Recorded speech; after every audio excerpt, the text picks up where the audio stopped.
Okay, hello. Welcome, King Ghetto. Thank you for joining me. Hello, Emojant. Thank you for joining me. Welcome, everybody. This is my very first Periscope. Thank you for joining. Hello. I hope people will join the scope. This is my very first time. I'm just using this as an opportunity to introduce myself to the scope world. So my name is Dwanda Farmer, and I am a community economic development consultant. Thank you. I enjoy your scopes, and I hope that you'll enjoy mine. So if you do, thank you for sharing. Thank you so much for sharing. Oh my goodness. Thank you. I really appreciate that. I want to just tell everybody a little bit about myself. Let's see. If I say something that resonates with you, I want you to tap the screen and send lots of love by sending me hearts. And also, please tweet and invite your followers. And I want to thank you both for having done that already. I promise that there's going to be some good stuff here. While this is my first scope, I can assure you that the content that I put out here is for anybody. But trust me, I am not for everybody, and that's okay. So I want to introduce you to the CED doctor. My name's Dwanda Farmer, and I am the CED doctor. I have a PhD in community economic development, and I'm one of only 18 in the world, and probably half of us live in the United States. And so I'm a nonprofit and small business consultant. I have more than 2 decades of experience as an entrepreneur. I am an advocate, an activist, and a political junkie. And I'm a chef on the side, so that's my passion, cooking. I love to cook for people. It's the way I share my love. So if you continue to follow my scopes, I just may cook for you someday. Today, I want to just, tell you a little bit about myself. So, my life's mission is to help people. I've always wanted to change the world, one action at a time. So I'm kind of like a change agent. And my strategy has been to fight for truth and justice and to serve the underserved and surrender my will to the will of the Most High. So, let's see. Again, I just want to welcome people who are joining now. And let's say, I'm a principled woman, so the world for me is black and white. There's very little gray area. I keep it real. I'm very direct. I say what I mean, mostly without a filter, but I'm working on that. So first, let me share with you 5 principles that I live by. I believe that education is key to your success. Hold on one second. I'm going to just show you guys something. If you just give me 1 minute, I'm going to show you something. Tell you a little bit about me. So here's my wall of fame, okay? So I want to start out with the first degree that I ever got. This is my undergraduate degree from the University of Baltimore. It's a Bachelor in Arts.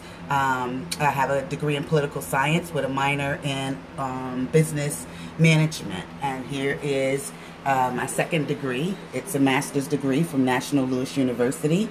And it's in organizational development and human resources management. And then here's my prize degree right there, if you can see it. It's a PhD from Southern New Hampshire University, and it is in community economic development. And like I said, there's only 18 of us in the whole world. So yes, I'm kind of a big deal, and I've won more than $50 million in grants to do community economic development projects across the country. I have worked to establish dozens of small businesses and dozens of nonprofits, and to help them to gain clarity on their mission and to get results, to be able to have a strong impact on communities and the target population that they serve. So the next part of this scope is going to talk about establishing a nonprofit. How do you go about doing that? Thank you so much for joining me, Upward Action. I enjoy your scopes as well. So thank you so much for coming, and thank you for the love. Again, if something I say resonates with you, please just tap the screen and send me lots of love through hearts, and also share with your followers and tweet my scope so that other people can join us and have the benefit of the learning that I'm going to share. Now, I showed you all those degrees, but in no way am I telling you that you have to have all those degrees to be successful. What you must have, though, is the knowledge about your industry to be successful. Sometimes street knowledge is way better than college. And I have street knowledge as well. So I have a PhD from the streets as well as an earned PhD conferred on me by the good, fancy academics of the world. So I just encourage everyone to educate yourself. Read a book. Please read a book. Go to the library. Check out a book. Make sure that the library in your community stays open because you use it, okay? Thank you, Kennedy. I'm really glad that I finally lost my, fear and got over my nerves and just decided to just jump in here and to do this scope today. And so my second principle that I live by is to thine own self be true. To thine own self be true. Don't ever sell yourself short. Know that you matter. If you don't matter to yourself, you can never matter to anyone else. And that's a fact. So the third principle is let your light shine. Just be who you are and don't try to imitate the life of someone else. I know they say imitation is the best form of flattery, but trust me, that's really not true. You don't know their story. And I tell people all the time, you think you want to be me until you find out what it took for me to be the me that you want to be. And just know that I didn't start out here. I was Dwanda Lee Farmer a long time before I was Dr. Farmer. And let's see, my fourth principle I want to share is always try to do the right thing. Be on the side of right and righteousness every day of your life, and you're going to be blessed. The world is going to return to you the good that you send out, and that's just a fact. Never be weary of well-doing. Help somebody if you can. Speak up and speak out. Silence is the worst kind of violence. And so I started out when I described myself in the beginning as being an advocate and an activist. Now, an advocate is a person who speaks, who talks, who uses their voice to bring about change. An activist takes action, does things. That's me. I'm an advocate action person. So I'm going to speak up and I'm going to do something. And I tell people all the time, do something. Start somewhere. Do something if it's wrong, okay? But do something. Don't sit around and do nothing. And then the last principle that I want to leave you with is I want to ask everyone to leave the world a better place than you found it. So, just simple things like ladies, if you're in the ladies' room and there's water splashed all over the sink, just take a napkin and wipe that up, and just leave the restroom cleaner than it was when you walked in there, if you can encourage somebody, then do that. But just every day, try to leave your footprint on the world that makes it a better world than it was when you woke up that morning. So I think those are just kind of like the 5 principles that I probably live by daily.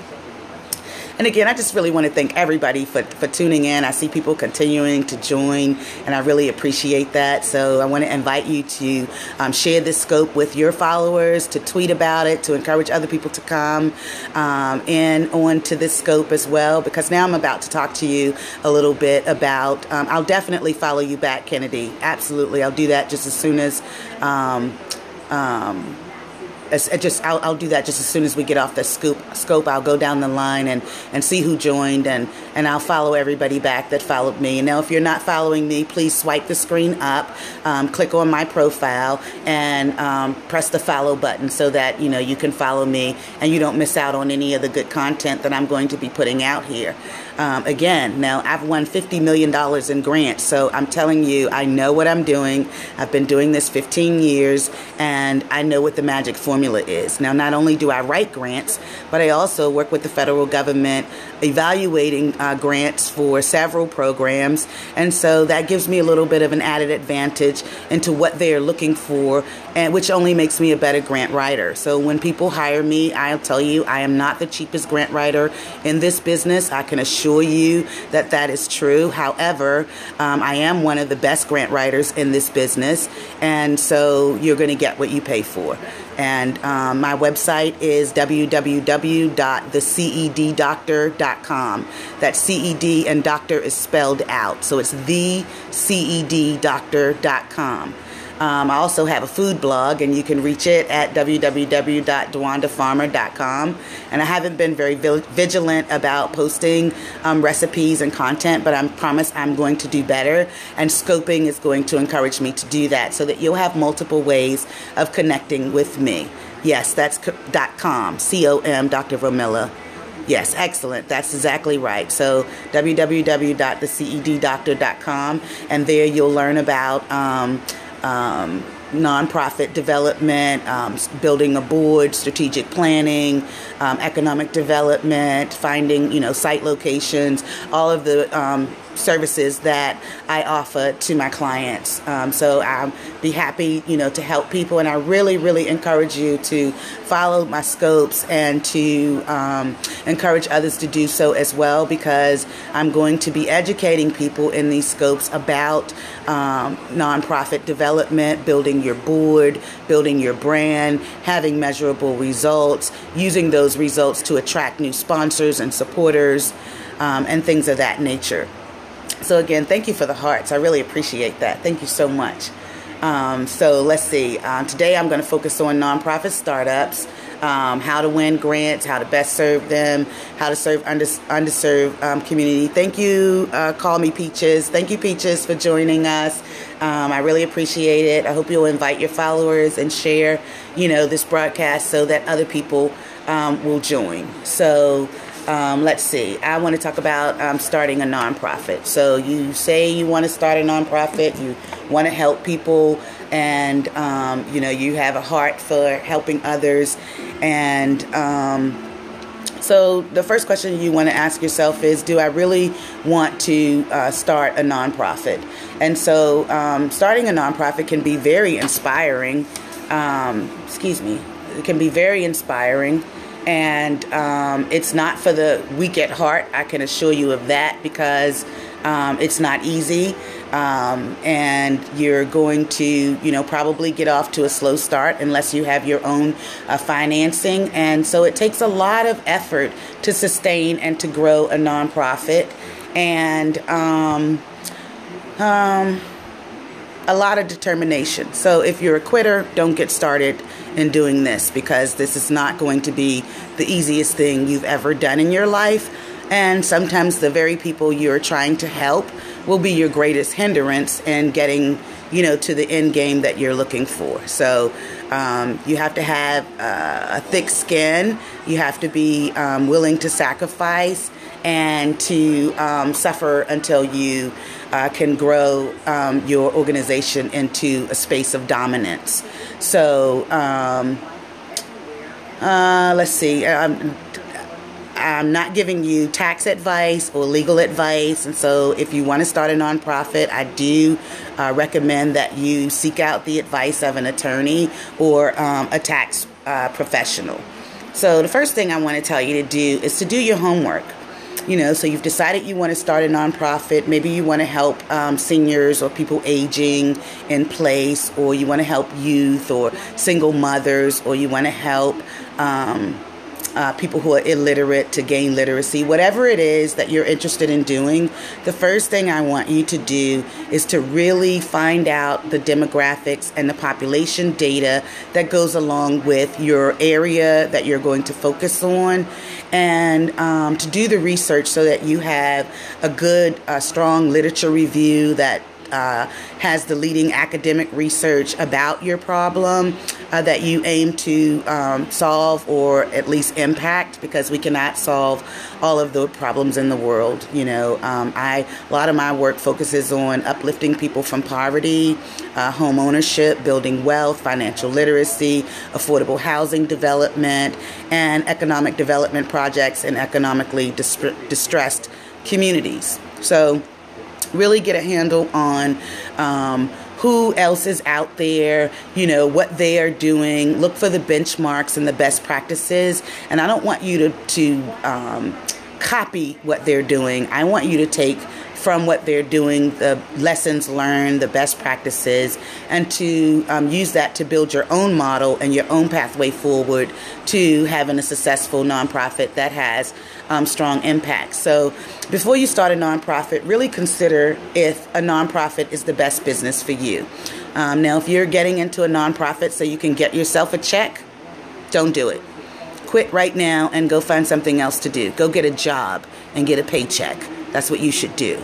But if you really want to start a nonprofit, you need to really understand what is a nonprofit and understand that these are organizations that are not owned by you as an individual. It is a organization that is designed for an educational or charitable purpose, and that it is going to be governed by a board of directors. So basically, you're going to be hiring some people to tell you what to do. Or hopefully you can lead your board into making the right decisions so that you can have strong impacts into a community. Let's see, these tax-exempt organizations are governed by the 501c3 code of the internal IRS and the Internal Revenue Service, that is, the IRS. And there are lots of rules that you need to so that you can be compliant and maintain your status, because the IRS is the wrong people for you to be involved in an adverse situation with. Trust me, you do not want to have an adversarial engagement with the IRS, because it won't end pretty for you, more likely than not. So I want you to build a solid foundation in the way that, and I'm just giving you little tidbits that later on we'll have a whole scope about how to do. So just determining that the nonprofit is right for you is the first thing. The second thing is build a solid foundation. You need a mission statement, and someone should learn from your mission statement exactly what it is that you're trying to do, what problem you're trying to solve, and understand how it is that you're going to go about doing that, and the target market in which you're going to be working in. So you want a strong mission statement, you want a clear vision, and you want to set measurable goals that you have a clear pathway to implementing those goals, and the results that you're looking to achieve that can be measured. If you cannot measure your impact, then your impact is not measurable, and therefore it's just not going to be really successful, and it'll be more difficult to attract someone to fund your organization. So if you tell somebody, oh, I've been working with young people for 15 years, and you can't say, oh, and in these 15 years, I've, worked with 400 young people ages 13 to 17. I've helped to get them prepared for college. We have 200 kids that have gone on to post-secondary education. 10% of our students or program participants have been in the top 10 percentile of SAT scores. You have to have measurable results that people can grab onto and say, oh, this is a worthy program that I'd like to stand with the leaders in this program and to help them be successful by writing a check. So, of course, you need to have a strong foundation. You need to do a business plan. The same as if you were doing a for-profit business, you need to have a business plan so that you know the path that you're going to be going forward. Now, if something I'm saying is resonating with you, if this is interesting at all, please tap on the screen and just give me some hearts so I know that I'm not talking to myself, or I'm not boring you to death, and that, you're interested in hearing what I have to say. And so board development is going to be very important. I'll eventually do a scope designed to help you to target appropriate board members and just exactly what it is that you're going to want from board members. And then you need to incorporate your nonprofit as a nonprofit and get a professional's help, because the articles of incorporation are going to be key for the life of your time in business. And so having the right information in there is going to determine whether or not the IRS is going to grant you a 501c3 status. And so don't go it alone unless you really have the knowledge base to get it done. And finally, you're going to file your 501c3 tax-exempt status, which is done by filing a 1023 form. And the IRS has streamlined this a little bit in the last year, so it's a little bit easier. But still, don't go at it alone. Peaches, I'm going to take this video and I'm going to download it to my Facebook page. And you can follow my business page on Facebook at the CED Doctor as well. and I'll load it there, so you'll be able to watch it again and take notes and get, a better understanding. So basically, there's a fee for filing the 1023 papers with the IRS. So if you're going to get less than $10,000 in the first year or two, then you can pay the $400 fee. If you're going to get over $10,000 in donations, then $850 is what it's going to cost you to file those papers. Now, if you hire a professional like me, it's probably going to cost you about $2,500, somewhere between $1,500 and $2,500 to get the 1023 done and done well. And it's important because everything that you say on your application, the IRS is going to bird eye it with the eye of finding a reason not to award you the 501c3 status. So be very careful and make sure that you have the help of a professional. And then finally, ongoing compliance is going to be critical to your success. So know what the rules are and follow them. Make sure that you file your papers on time, that you stay compliant at all times. And then let me just say this. Also, I want you to, when you start looking at starting a nonprofit, I want you to look for the other players that are already out there having impacts. And I want you to look for the government entities that are also playing in this thing, because we want to know where the money is flowing. And so later on, I'm going to teach you about how to pull somebody's 990, how to see who's funding them, how to, know what other foundations are actually giving to your cause, so that you can be able to start soliciting donations and to attract people to your nonprofit. So if anybody has questions, now would be a good time to put them in the box, and I'm happy to answer them. Okay, so it doesn't look like we have any questions. I thank everybody who joined this scope today. I really appreciate you, and I hope that it was impactful.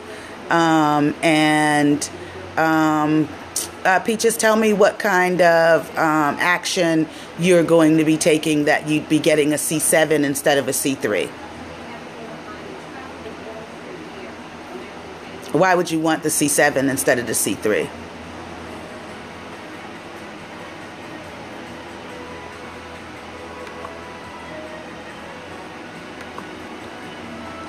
Okay.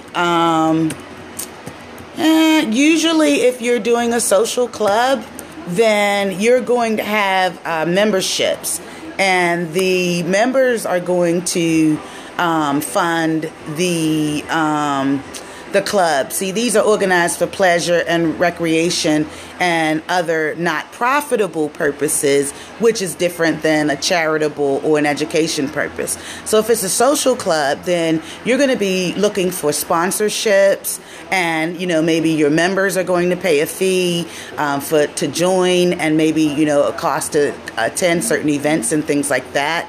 But you can certainly find maybe corporate sponsors that are able to provide donations for events that you may be having, and so that would be another way. And I will keep that in mind, and I'll probably do a scope on getting sponsorships for events. I've done many charitable events, golf tournaments, galas, dinners, things of that nature. So I will keep that in mind when I do scopes in the future. So any more questions? Anything else I can answer for you? Oh, you're so welcome, Peaches. I'm going to follow you back. Thank you so much for joining me today. I appreciate all the love, all the hearts. I thank everybody who shared this. And again, you can follow me on Twitter at Dwanda Farmer, DWANDAFARMER. Or you can follow my food blog at www.dwandafarmer.com. And you can like my Facebook page at the CED Doctor. And you can also visit my business website and find out more about the work that I do at www.theceddoctor.com. Thank you so much for joining me today, and be blessed. Let the work you've done speak for you.